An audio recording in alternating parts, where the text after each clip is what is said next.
I wish I was coming to you guys under different circumstances, but today it was reported that Jimmy Uso was once again arrested for a DUI in Florida. WWE management is said to be very upset with Jimmy Uso right now, and today we are going to talk about what this means, not only for Jimmy's health, but the future of the Roman Reigns storyline on Friday Night SmackDown. All this plus so much more right here on Off the Script Extra.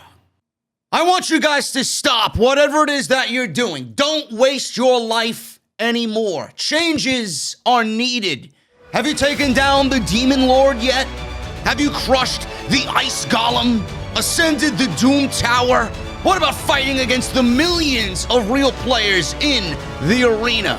Now you guys can get your life in order because it's time to raid.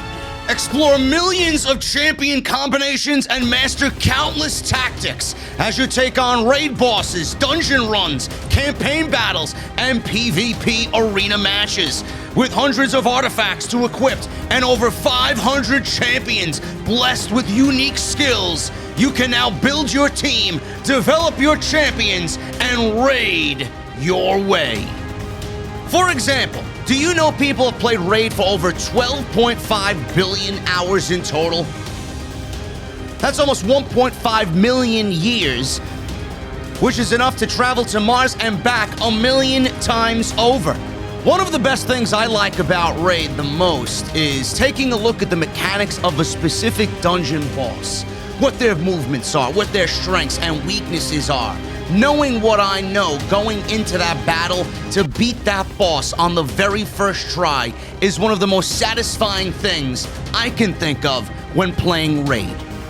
There's a ton of new content this month in Raid. They got a bunch of brand new champions coming out, and every single one of them looks absolutely badass. There's also a new rotation of the Doom Tower, which I definitely want to finish this month, so I'm going to be trying to summon as many of these new champions as possible to see if they can help me reach the top of the Doom Tower. If you guys want to get a head start on everything in Raid, all you have to do is hit the link in the description or scan the QR code right here. New players will get an epic hero, Shonaru, who is amazing in the Doom Tower. 200,000 silver, 1 XP boost, 1 energy refill, and 1 ancient shard, so you can summon an awesome champion as soon as you get into the game. You will find all your extra rewards here in your inbox for the next 30 days only, and it's that easy. Just click the link in the description, and I will see you guys in the game.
Thank you guys very much for joining me right here on Off the Script. I got a little bit of extra for you. It is July 6th, 2021. I am JD from New York. This is the OTS venue, and I wish I was coming to you with a better story today. But we woke up with the unfortunate news that Jimmy Uso was once again arrested for a DUI in the state of Florida.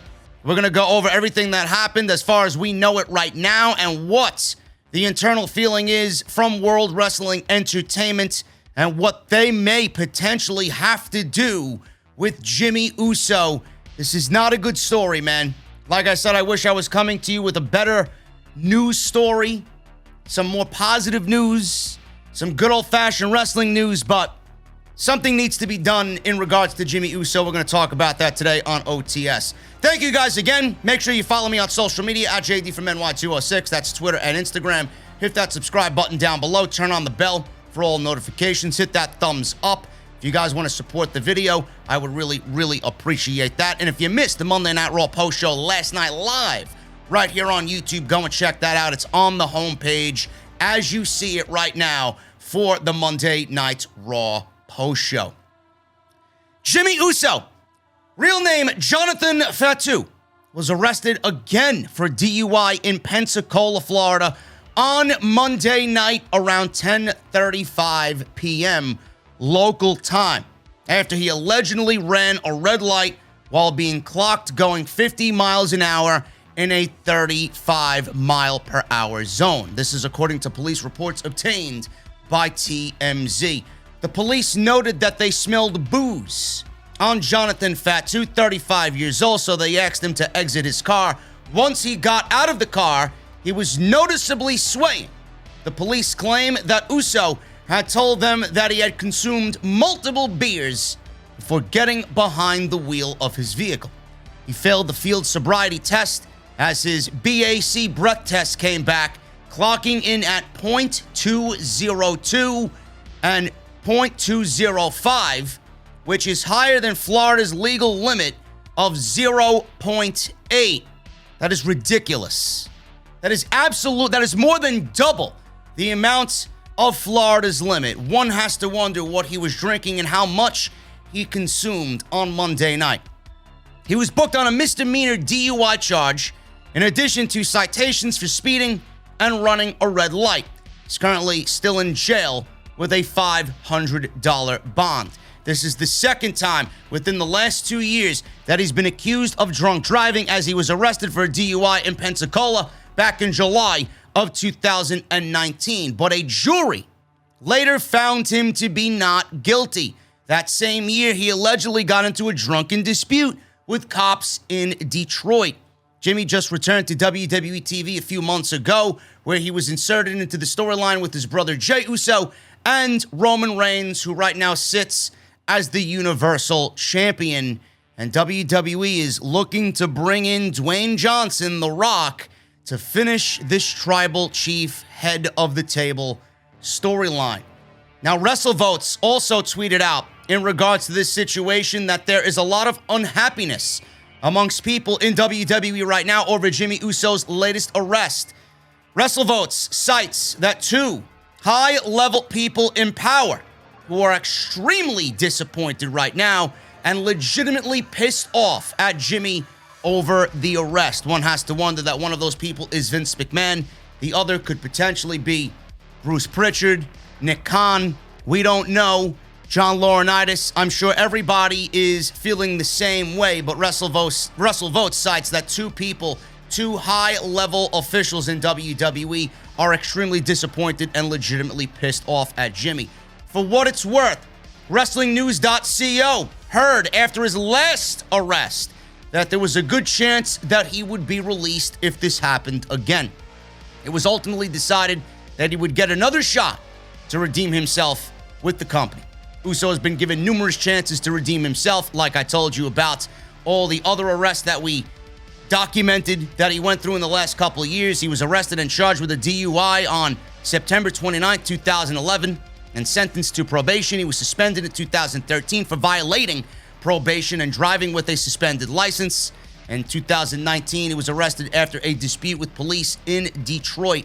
He was said to be driving down a one-way street. Police claimed that he was drunk and that they could smell alcohol in the vehicle. Police officers said that he had to pull a taser out as Jimmy removed his shirt, and he approached him after his wife Naomi was asked to exit the SUV so that they may speak to her.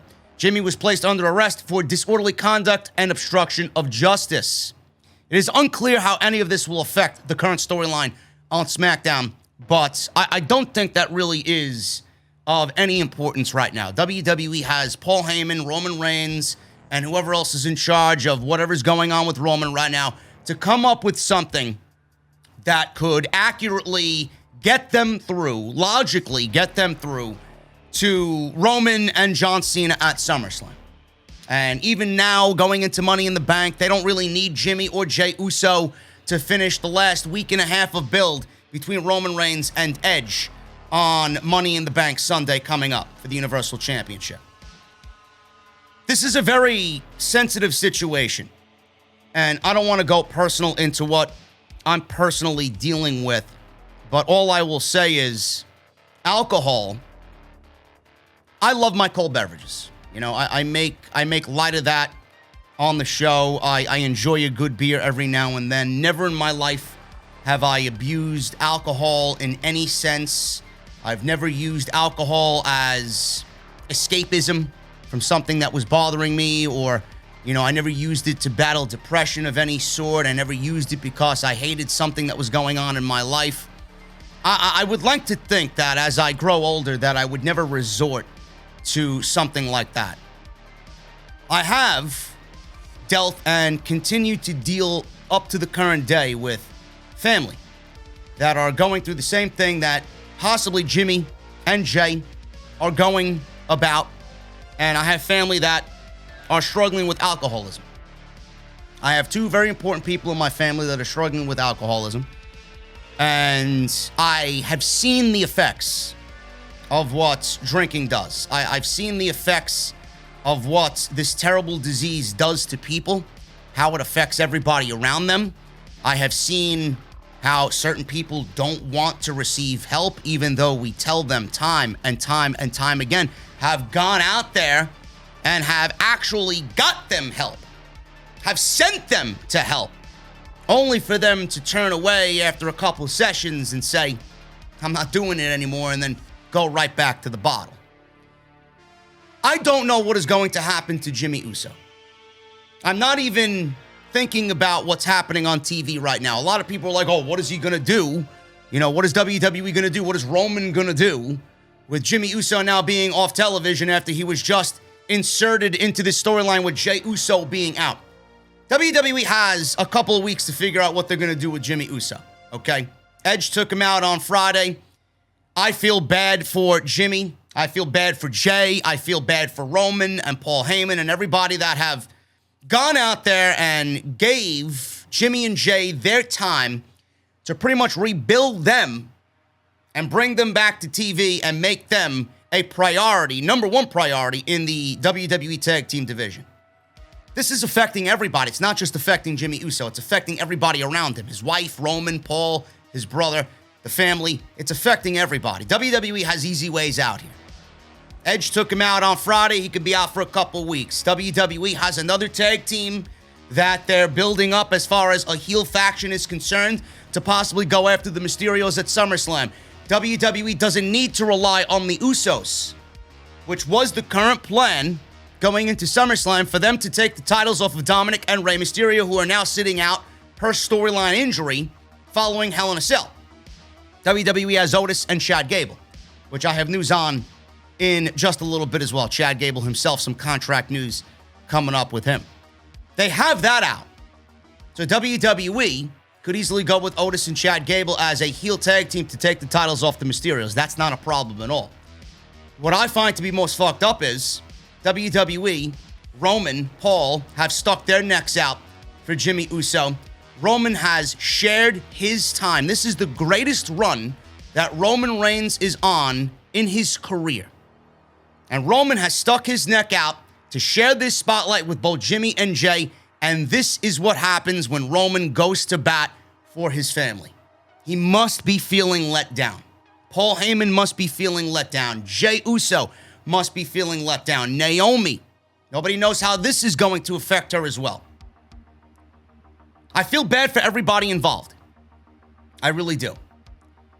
But I think when it boils down to it, I don't think Jimmy Uso is going to get fired. No matter how many people say Jimmy's going to get fired, WrestlingNews.co said that, for what it's worth, there was a good chance that he would be released if this happened again. WrestleVotes is citing that people in high-level positions in the company are extremely pissed off and disappointed at Jimmy Uso. They are not going to do anything. He's a part of the NOI family.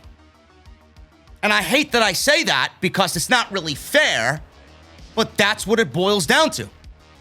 This man is a part of a legacy and a family that WWE has been ingrained with forever. He ain't going anywhere. What does WWE do at this point? WWE has to step in. One time, all right, I'll let it slide. You were young. People do stupid things. People make mistakes. I'll even go as far as a second time, but not in this case. You drunk drive or you get drunk and get behind the wheel the first time, it's bad enough. I'll let it slide, though. Second time with something like that, forget about it. Forget about it. Then you do it a third and fourth time? Give me a break. It's so easy to pick up a fucking phone and get a goddamn Lyft or an Uber. I don't understand what's going on here. But WWE now is looking at this guy 4 or 5 different times, going through the same situation. They now have to step in and do something. They're not going to fire him. They can threaten him with termination, but WWE is not going to fire him. I would be shocked if he's back on television at all in this storyline, which again sucks for everybody involved. WWE needs to put him in rehab. I don't know if that's legal. I know I've tried with my family to try and get them rehab. They outright refused. Is it something that he's going to refuse? Maybe. Possibly. But WWE as a company, for PR reasons and for this guy's fucking health, because that's the most important thing right now, he needs to be put in rehab. WWE has to administer their rehab to Jimmy Uso and threaten him if he doesn't go with termination.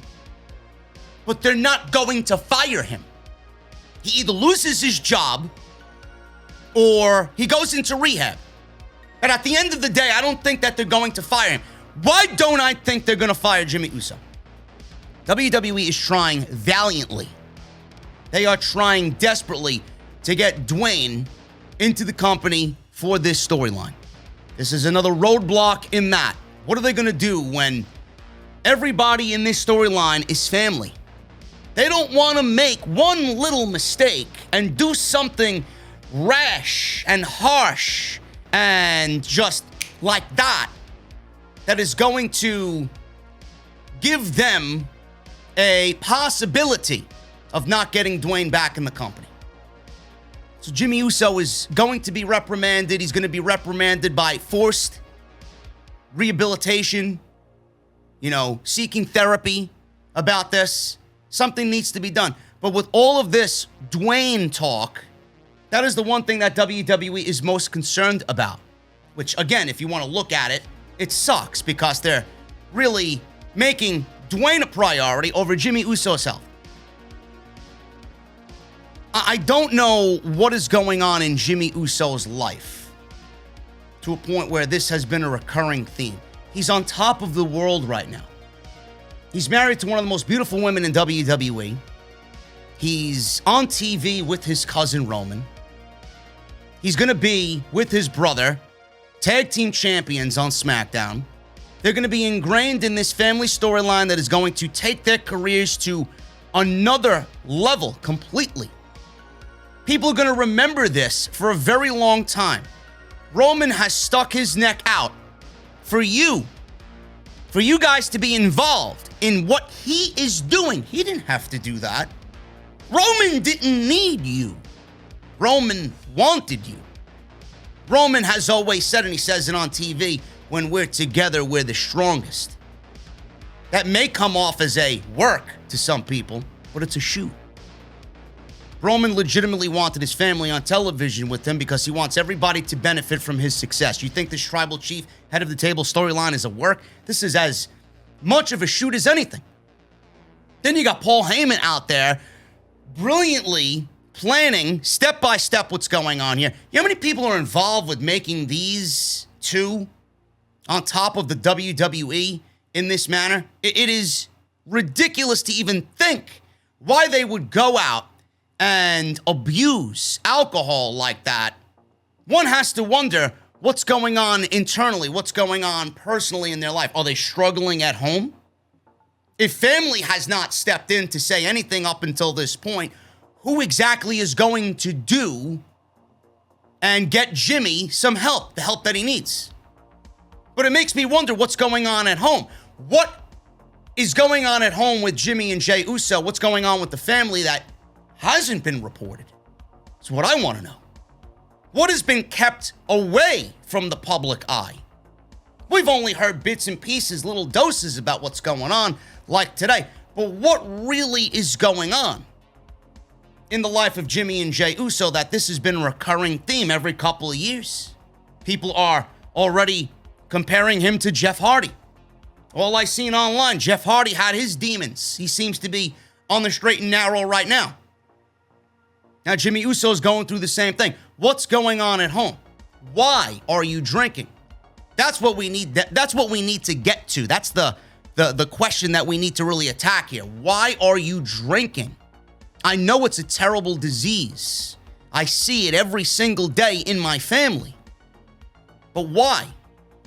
Where was he while he was drinking? Was he home? Was he at somebody's house? Who was around him that knew he was that drunk and allowed him to get into the car?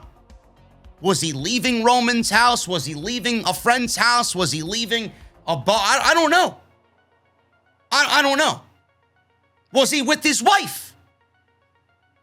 Was there a situation where everybody knew he was the way he was, could not do anything about it? Because let's be real, when you get into a situation with somebody that is that drunk, good luck on getting them to do the right thing and talking some sense into them. They're going to do what they want to do anyway.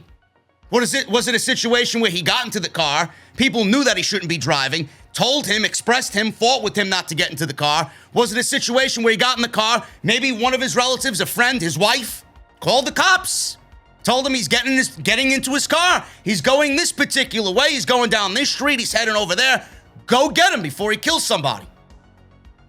We don't know what's going on. We don't know what's going on with anything until we get the full story here. But it's sad to see. It really is. I feel for everybody in this case because, again, I've been dealing with this personally in my family for many, many, many years. I see what this terrible disease does to people. But there are a lot more questions coming out of this than anything. Why? How is this going to affect his wife? Are they going to bury his wife? Is Naomi going to want to go back on the road with WWE, knowing that this guy more than likely is going to be administered rehab when they go back on the road, which is actively going to affect her career because she's in Money in the Bank? Who's going to be at home with him? What happens when he goes to rehab and potentially he goes back on the bottle again and something else happens? You don't know what's going to happen when, you try to get somebody help in this case and then nobody's around and they go back to doing exactly what they did before the rehab. This is a very tough and sensitive situation. What is Roman going to do come Friday? Is this going to be brought to television? Are they going to write this into the storyline about why Jey is not on TV and now why Jimmy is not on TV? Like I said, they got a couple of weeks with Edge taking him out on Friday night, the way SmackDown ended. But is Roman going to bring this into the storyline? Are they going to be involved in the storyline moving forward? But at the end of the day, nothing is really going to happen to Jimmy Uso. He does need rehab. WWE absolutely needs to step in. No ifs, ands, or buts about this. WWE Vince needs to step in now. But that man is going to have a job with WWE for life no matter what because of the ties with their family. WWE and the Anoa'i family. I mean, this guy could commit fucking murder and he'd still have a fucking job. But is that what it's going to be? Is that what it's going to take for WWE to finally fucking step in and do something about this? Is it going to take someone to be killed? Someone's child, someone's mother, someone's family member by Jimmy Uso, who refuses to fucking lift up a goddamn mobile device and call a fucking Lyft or an Uber? Anybody could get a fucking cab nowadays. All you gotta do is pick up a phone and push a fucking button. But you opt to get behind the fucking wheel. And then have your fucking limit be twice the state of Florida. Any right human being would know if you're gonna do that, be prepared not to drive. It gets me pissed because I've seen it, continue to see it. Shit like this hits home. But WWE needs to step in. They do. They're never going to fire him because of the reasons that I told you. That doesn't mean they can't threaten him with termination. Maybe he wants to be fired. I don't know. What's happening in this guy's? He's on top of the fucking world. What's happening with him that he wants to go out there and drink? What? Why? Threaten him with termination, put him in rehab if he doesn't go. If he doesn't go, fire him. Or threaten him at least. But they're not going to do it. They're not going to do it. I'd be shocked if he's on TV come Friday. Knowing Paul, knowing Roman, knowing WWE, though, this will not be the first time that they bring their arrests to light. John Cena did it. John Cena did it years ago. Talked about their mugshots, and they even gave a shout out to the fucking county police. That same week, they got arrested on TV, on WWE TV, on Raw. If you guys remember that. But something needs to be done. WWE needs to step in now. They're filming Raw today for next week. Next week is the last Raw in the Thunderdome. They're filming it today. The last I read was that WWE didn't even want to bother with this until tomorrow when they start planning for Friday's SmackDown, which is live from the Thunderdome. He's in jail right now on $500 bond. They're leaving him there while they take care of business inside the Thunderdome. They'll get to it when they get to it. But they need to step in immediately. Absolutely immediately. I feel sorry for everybody involved, and I seriously hope he gets the help that he needs, man. This cannot continue on any longer. He's going to end up dead, and if not, he's going to end up killing somebody else. And is that going to be the fucking lesson learned here? Don't drink and drive. You're putting everybody else's life at risk. WWE needs to step in now. Backstage news on Chad Gables' WWE contract. This past March, AEW's Dax Harwood of FTR indicated in a tweet that Gable would be available in May to be a free agent, which caused a lot of speculation about Chad Gable's contract status with WWE at the time. It's now July, and Gable has been used pretty regularly on TV with Big Man Otis in recent months as they now chase the Tag Team Championship.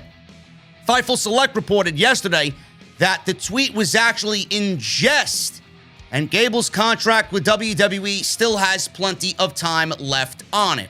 The report also added that they were told by several AEW wrestlers that if Gable does become available, they are going to push heavily to get him in the company. Gable signed with WWE in 2013, found success with Jason Jordan in NXT as a part of American Alpha. They held the NXT Tag Team titles. They split. When they got to the main roster, he was booked as Shorty G. Jason Jordan went on to team with Seth Rollins and then be placed in this ridiculous storyline with Kurt Angle being his illegitimate son. And Shorty G went on to be a comedy character. He stopped portraying the character last year, and WWE went back to him being Chad Gable. Chad Gable, listen, man, you know, I'm just glad that he's on TV. I think he's way too talented to be wasted on WWE TV. I wasn't even a big fan of the team with Otis, because why would you take Otis and split him from Tucker Knight, break up Heavy Machinery, only to put Otis back in a tag team? You know, now Otis is playing a heel. He's working a more methodical, big man-like character. He shaved off his hair. He shaved off his beard. It's going to take a little bit getting used to.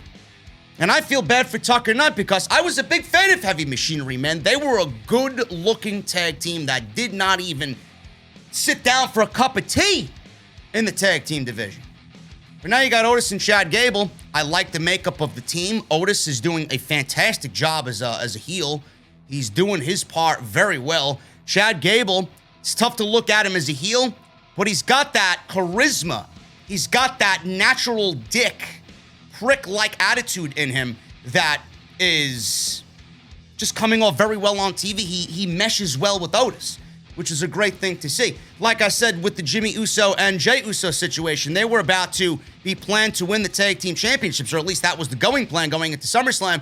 If they don't factor into tag team title plans against Rey and Dominic Mysterio, you got Chad Gable and Otis to take those belts off the Mysterios, and then you got a natural in with the Street Profits right after that, because Otis and Gable, they've injured Montez and have been a thorn in the side of both he and Angelo Dawkins that took out Dawkins on Friday night.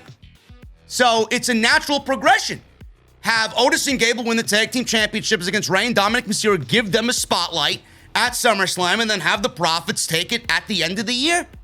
You got some natural progression, which you don't really see in the tag team division there. So I think that is a good way to go about it. But Gable, as soon as he's up, he's got a lot of friends in AEW, man. Especially the FTR guys, Sean Spears, guys like that. So I would not be shocked if Tony Khan, as soon as he knows that Gable's a free agent, goes out and gets him. I think he would be an absolute gem for AEW. Really, anybody. I'm not going to sit here and say everybody needs to go to AEW. He'd be a gem for anybody. He could go to New Japan and dominate if he wanted to. But Chad Gable's going to be a very sought-after free agent when the time is right. WWE, I think, knows that, but I don't give them any credit or benefit of the doubt. They'll sign him, and they'll take him for granted, sign him. He'll think everybody is, oh my God, they want me, they're going to push me, and they'll only sign him to keep him away from everybody else, but not really utilize him to what he is good at, showing his true potential. Spoiler on the mystery person behind the battery teases on NXT. We may get the reveal tonight. But after Monday Night Raw and some dark matches that were taped for main event, Tegan Knox returned to action in a dark match before Monday Night Raw. She's been out of action since August of 2020 with a torn ACL, and an angle was shot in September with Candice LeRae attacking her to explain her absence from TV. In recent weeks, WWE's been airing short teasers with a battery to hype someone's debut or return. As it turns out, Mike Johnson of PW Insider is reporting that these teasers are for Tegan Knox's return on NXT. So there you go. That was one of the people that I had pitched or predicted it would be, and Mike Johnson confirmed that today for NXT, and the battery vignettes that we've been seeing, they are indeed for Tegan Knox. And finally, guys, Lex Luger. You guys know Lex Luger. My favorite version of Lex Luger was the narcissist Lex Luger, managed by Bobby the Brain Heenan, the greatest of all time. There was a Lex Luger WWE Icons documentary that was supposed to air on Peacock. It was pulled. A lot of people were looking forward to this. I was looking forward to this as well. It was originally set to release on July 4th, which would go along with his Americana gimmick in WWE. The release of the latest WWE Icons documentary has been now postponed. PW Insider reported that WWE delayed the premiere so the documentary could have a stronger lead in. So nothing was happening on 4th of July. They may actually be holding it off until after Money in the Bank, right after Money in the Bank, do it after Money in the Bank. But in recent years, WWE has premiered documentaries immediately following pay-per-view broadcasts. While a new premiere date is reportedly to be determined, the documentary will likely follow a major show this summer. Lex Luger's Icons episode was originally set to release on July 4th, so the premiere would coincide with the anniversary of Luger slamming Yokozuna on July 4th, 1993 in New York City on the Intrepid, if you guys remember that, which was more than, a lot of people expected coming out of that. It wasn't really a body slam. It was more like a half slam or a hip toss. But I watched that as it happened. It was a big deal back in the day because Hogan had left the WWE and Luger was their next big project as a babyface to potentially take down the big monster known as Yokozuna and win the WWF Championship. So that clearly did not happen. Luger went on to wrestle Yokozuna at SummerSlam in Detroit, Michigan, with the Lex Express being a big part of that. That was where he won, but did not win the championship. And soon after that, he didn't really go much of anywhere. Bret Hart ended up winning the championship at WrestleMania 10 the following year. And Luger pretty much fucked himself out of a world championship. Rumor has it that he was out drunk one night and gave away the ending to the match, and he was telling everybody that he was going to win the world title. It got back to WWE officials, and they ended up giving Brett the rematch with Yoko following WrestleMania 9 at WrestleMania 10 in Madison Square Garden, and he won the championship in New York City. I don't know how true that is, but that is what I read somewhere. Again, I don't know how likely that is to being true, but it is what it is. But the documentary, man, July 4th would have been fine. But WWE likes their pay-per-view tie-ins. So I think with the SummerSlam match that he had with Yoko in 1993 with the Lex Express, I'm sure the Lex Express is a part of that documentary, I would not be surprised to see it after SummerSlam. Because it goes in line with that big championship match that he had with Yoko in Detroit at SummerSlam 1993. And I would not be surprised to see it following SummerSlam 2021. That's just my prediction there. Guys, that is all I got on this OTS Extra. If you enjoyed the video, let me know what you think down below. Sound off on the Jimmy Uso situation in the comments. Let me know what you're thinking, how you're feeling about it, what WWE should do in your honest opinion, and let me know, like I said, down below. Go and check out today's sponsor, Raid Shadow Legends. Go and download the game today. You're going to get a bunch of free shit. Link is in the description at the very top and pinned in the comment section. Go out there and support because they reach out to me every now and then, and they know the power of Off the Script. So if you guys support them, you're actively supporting me and having those sponsors continue to reach out and generate interest through the podcast. Make sure you guys follow me on social media at JD from NY206. That's Twitter and Instagram. Hit that subscribe button down below. Turn on the bell for all notifications, and make sure you guys hit that thumbs up as well. Guys, I will see you tonight. Great American Bash NXT. Should be a good show. I'll be live on YouTube right here covering it all on the Off the Script post show. Until then, guys, take care. I wish nothing but the best love and support to Jimmy Uso in this difficult time. I know exactly what he's feeling and what he's going through. Like I said, I see it happening every day in my family's life. I hope he gets the help that he needs. I'll see you guys tonight for NXT.